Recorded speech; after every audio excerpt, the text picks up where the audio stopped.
As we all know, relationships can be pretty complicated.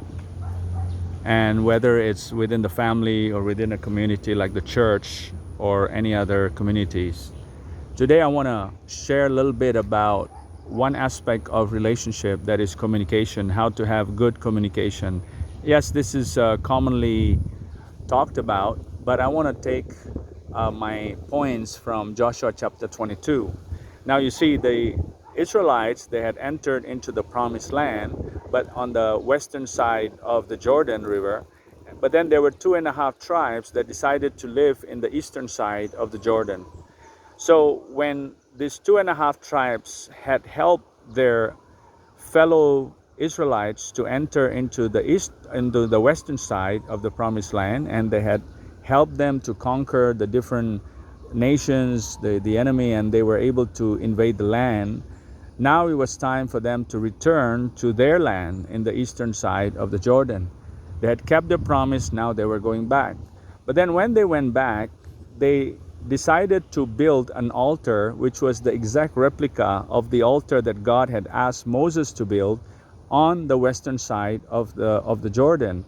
And that was the only altar that was allowed to be built and that was allowed to be part of the worship of God. And that was the only altar that they could use to actually present the offerings and sacrifices. So when these 2.5 tribes made the exact replica of the altar that God had instructed, the people of Israel on the western side, when they heard that there was another altar built, they immediately jumped to conclusion and they thought that the 2.5 tribes had purposely rebelled against God.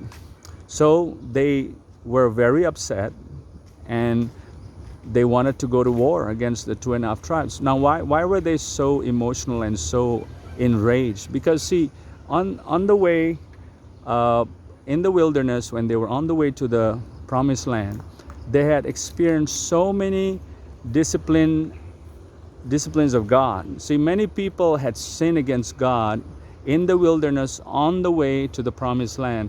And there were judgments, there were disciplines that God allowed them to experience, and there were deaths and losses that they experienced. And they didn't want that to happen anymore. They were motivated by fear. They were fearful of the judgment of God that would come upon them if they would sin again. And now they had already entered into the promised land, but then they had not taken the land completely, the territory completely. They still had a long way to go. And so they were fearful that God would judge them, and that would not enable them to conquer the rest of the land. So this was prompted by fear.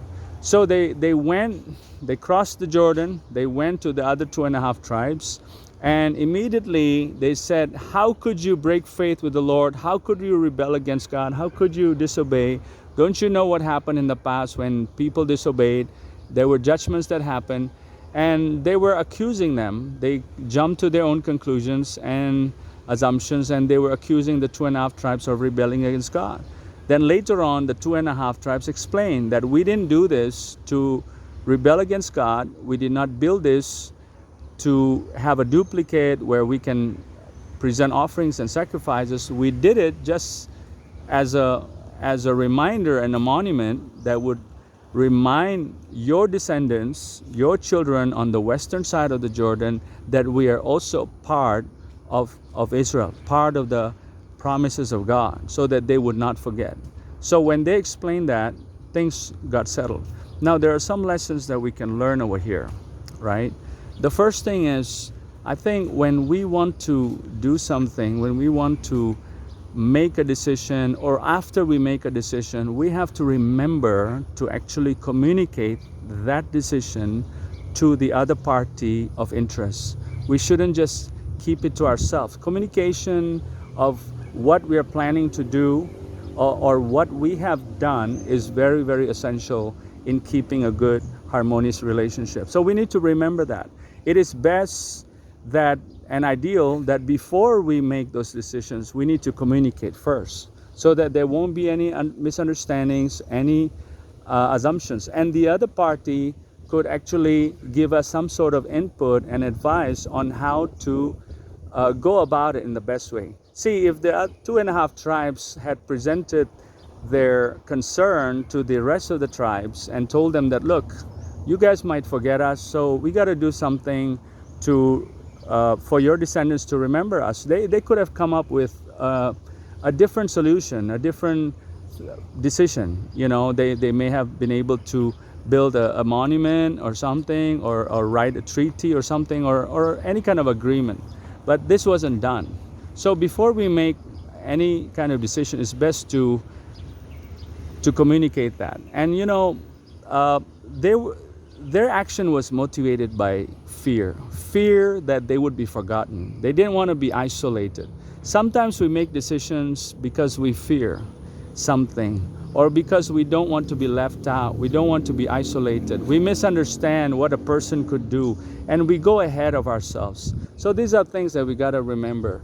It is better to share our concerns and our fears and our negative emotions, rather than we act out, do something out of that negative emotion, you know, because negative emotion will lead most likely to negative action. So we need to remember all this. And secondly, the other party, they jump to their own conclusion and assume things very easily. They did not ask why you did this, what this is for, what prompted you to do this. They didn't ask. They just jumped to their own conclusion, and they made an assumption about the other party, that they were wrong, they were evil, they were trying to disobey God, and all that and all that. And well, rightly so. The reason why they were thinking that way is because of what they had experienced. Even they were motivated by fear. They were fearful that the same mistake would be repeated again. They were fearful that this action could be something that was against what God wanted. So they were also prompted by fear. And their assumptions, their conclusions were prompted by fear and a desire to avoid any kind of judgment from God. So I think it's best that when we see somebody doing something, we have to first of all calm ourselves down, lower our emotions, and actually go to them calmly and actually ask them why they did this. And oftentimes I see parents jump to their own conclusions when their children actually do something, when they act out in something, when they get in trouble in school. The first thing they do is just scold the children. Why did you do this? Why did you do that? And they didn't ask what happened, what's the story behind it. Everybody has a story behind their actions, right? So we got to ask them. And even if they did something wrong, prompted by some emotion that was negative, we still have a way to deal with it in a way that would be healthy. We don't want to destroy that person. We don't want to discourage them. We don't want to put them down. And there should be, necessary disciplinary actions that should be taken. But I think the communication part should be very, very important. That we don't just jump to conclusions. We don't just start taking actions against them that would cause them to be discouraged and to create more rift in the relationship. So I think we got to remember this when it comes to relationships. We got to remember these things, okay? And this will help us to have a better relationship and better community, I think. So let's not misunderstand others, and let's communicate when we want to make a decision. Thank you so much. God bless you.